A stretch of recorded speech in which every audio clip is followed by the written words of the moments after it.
नहीं नहीं, डॉटिंग लाइन से नहीं करेंगे, यहाँ पे तो एज एग्जिस्ट ही नहीं करेगा ना। ये तो बस मैंने आप लोगों को दिखाने के लिए किया है कि हमारे पास यहाँ पे होना चाहिए, नहीं है।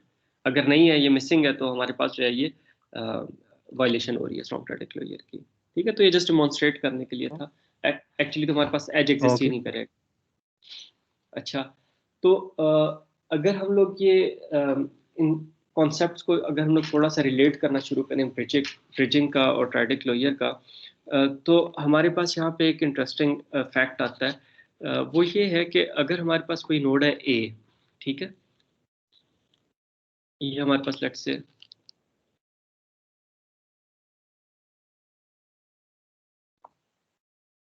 ए हमारे पास जो है वो एक नोड है।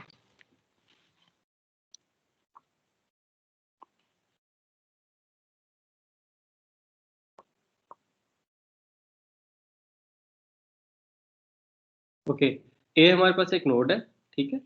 और हम लोग ये कहते हैं कि ए और बी जो हैं वो हमारे पास एक लोकल ब्रिज के अंदर इन्वॉल्व है, ठीक है।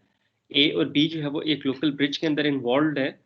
और ये जो लोकल ब्रिज है, इसकी जो टाई स्ट्रेंथ है वो स्ट्रॉन्ग है, ठीक है। A and B are involve in a strong tie and they are part of a local bridge. That means के ए और बी का जो है वो हमारे पास कोई कॉमन नेबर नहीं है, ठीक है।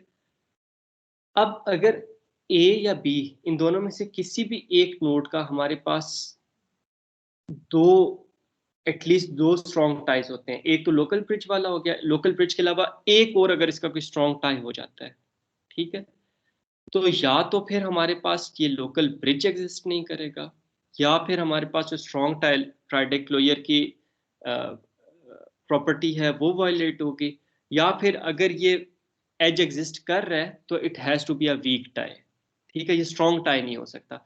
अगर ये स्ट्रॉन्ग टाई होगा और ए का जो है वो हमारे पास कोई भी एक स्ट्रॉन्ग रिलेशन और है, इस लोकल ब्रिज के अलावा एक कोई और स्ट्रॉन्ग रिलेशन है, ठीक है, तो फिर हमारे पास डेफिनेटली वहां पे स्ट्रॉन्ग ट्रायडिक्ट क्लोजर की प्रॉपर्टी वायलेट हो रही होगी। क्यों वायलेट हो रही होगी? अब अगर हमारे पास ए का कोई भी और स्ट्रॉन्ग टाई है, तो फिर हमारे पास स्ट्रॉन्ग ट्रायडिक्ट प्रॉपर्टी होल्ड करने के लिए जो ए का दूसरा नेबर होगा और जो बी होगा उसके बीच में एक एज होना जरूरी होगा, ठीक है। अगर एज नहीं होगा तो इसका मतलब है स्ट्रॉन्ग ट्रायडिक्ट क्लोजर की प्रॉपर्टी वायलेट हो रही है। और अगर हमारे पास एक तो पॉसिबिलिटी है, और अगर हमारे पास वो एज एग्जिस्ट करता है चाहे वो स्ट्रांग हो या वीक हो, तो फिर हमारे पास ये लोकल ब्रिज नहीं रहेगा। तो यहाँ पे आप ये देख सकते हैं कि जो ये स्ट्रॉन्ग ट्रायडिक्ट क्लोजर और ये जो ब्रिजिंग वाला कॉन्सेप्ट है, ये काइंड ऑफ एक दूसरे के इनवर्स हैं। अगर हमारे पास एक नोड जो है वो स्ट्रॉन्ग ट्रायडिक्ट क्लोजर, एक नोड है उसके दो हमारे पास स्ट्रॉन्ग टाइज हैं, उसमें से एक स्ट्रॉन्ग टाई जो है वो हमारे पास लोकल ब्रिज फॉर्म कर रहा है। जिस तरह यहाँ पे अगर देखें, ए जो है उसके हमारे पास दो स्ट्रॉन्ग टाइज हैं, एक सी के साथ एक बी के साथ, और उसमें से एक जो टाई है वो हमारे पास लोकल ब्रिज फॉर्म कर रहा है, ठीक है। तो यहाँ पे फिर डेफिनेटली हमारे पास स्ट्रॉन्ग ट्रायडिक्ट क्लोजर की प्रॉपर्टी जो है वो वायलेट हो रही होगी। ये चीज़ समझ आ गई? यस सर, आ गई है। ओके। ये जो हमारे पास ब्रिजिंग का जो कॉन्सेप्ट है, और जो हमारे पास ये जो ट्रायडिक्ट क्लोजर का जो कॉन्सेप्ट है, ये हमारे पास जो है वो बड़ा एक एक आप कह लें कि बड़ा एक रिस्ट्रिक्टेड सा हमारे पास जो है, बड़ा एक इसके अंदर इतनी हमारे पास फ्लेक्सिबिलिटी नहीं है, ठीक है। बड़ा अनफ्लेक्सिबल सा जो है वो हमारे पास एक टूल है।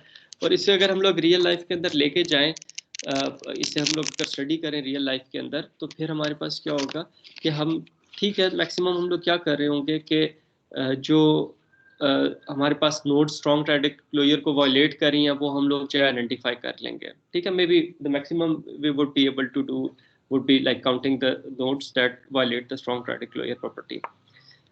इसके इसी से मिलता जुलता जो हमारे पास कॉन्सेप्ट है, इसके लिए लोगों ने और मैथमेटिकल मैयर्स दिए हैं, और वो मैयर्स जो है वो सेम कॉन्सेप्ट जो है वो हमारे पास, सिमिलर कॉन्सेप्ट जो है वो हमारे पास करते हैं, कैप्चर करते हैं, लेकिन एट द सेम टाइम वो हमारे पास थोड़े से फ्लेक्सिबल भी है, ठीक है। वो हमारे पास इस तरह काइंड ऑफ डिस्क्रीट नहीं है, 0 1 नहीं है, उसके बीच में भी हमारे पास जो है वो वैल्यू जो है वो हो सकती हैं।